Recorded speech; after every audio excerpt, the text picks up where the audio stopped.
নমস্কার। আপনারা দেখছেন এই যে 10 টাকার কয়েনগুলো, 4টে 10 টাকার কয়েন। আপনারা ভাবছেন 10 টাকার কয়েনে আবার দেখার কি আছে? সত্যিই দেখার কিছু নেই, আমরা তো রাত দিনই দেখছি। কিন্তু এর কিছু বিশেষত্ব আছে, সেটাই আপনাদেরকে আমি জানাতে চাইছি। এটা হলো ওপরে যে দুটো কয়েন দেখছেন, 2014 সাল। 2014 সালের যে কয়েনটা 10 টাকা বেরিয়েছিল, তলায় দেখুন কোনো মিন্ট মার্ক নেই, এটাতেও নেই, এটাতেও নেই, অর্থাৎ এটা কলকাতা মিন্টের কয়েন। আর নিচে যে দেখছেন 2018 সালে, এর কোনো মিন্ট মার্ক নেই, এ দুটোও কিন্তু কলকাতা মিন্টের কয়েন। আপনারা ভাববেন তাহলে কি হলো?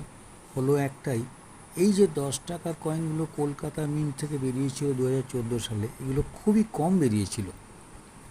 এগুলো কিন্তু কালেকশানের জন্যে কালেক্টররা এগুলো খুঁজে বা রেখে দেয়, এবং তাতে কি হয়, দামটা আস্তে আস্তে বাড়ছে, যেহেতু খুব কম বেরিয়েছিল। তো এগুলো এখন 25 থেকে 100 টাকা পর্যন্ত দামে বিক্রি